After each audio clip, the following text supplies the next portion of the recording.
Futuro occupazionale sempre più a rischio per i 230 precari del comune di Agrigento.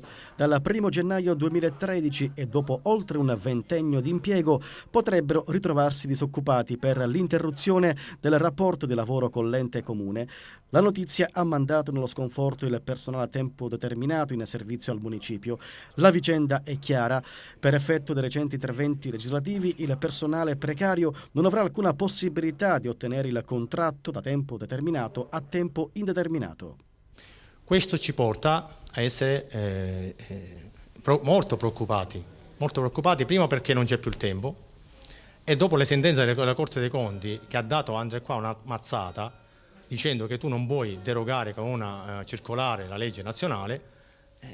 Siamo qua, dico il più piccolo sono io, che ho famiglia, e da 22 anni che svolgo servizio presso il comune di Agrigento, dove molti servizi sono a totale carico dei precari, chiamati così precari, ma siamo dei dipendenti a tempo determinato.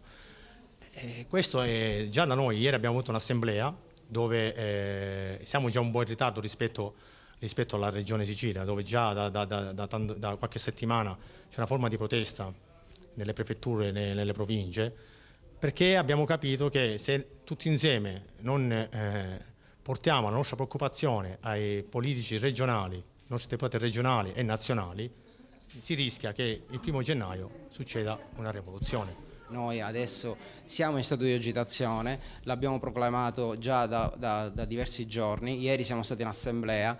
In questo momento abbiamo la posizione un po' congelata in quanto la tornata elezionale ce lo, da un punto di vista morale impedisce, però subito dopo la tornata elettorale noi saremo di nuovo sul piede di guerra perché non possiamo più andare avanti in questa situazione, perché le nostre famiglie hanno la preoccupazione, siamo 22.000 negli enti locali, 26.000 la situazione anche dei forestali, la situazione può diventare anche pericolosa.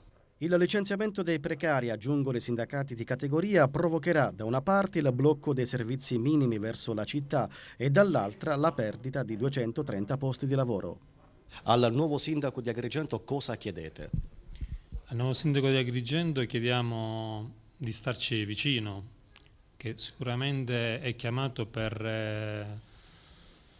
proprio in prima persona a garantire quello che sono le esigenze della gente e soprattutto dei suoi lavoratori, quelle che gli garantiranno l'efficienza dei servizi che deve erogare alla città. Noi infatti non siamo precari, lo siamo sulla carta, ma siamo lavoratori che ogni giorno onestamente ci spendiamo per la città, garantendo i servizi minimi, non quelli facoltativi o diciamo di capriccio.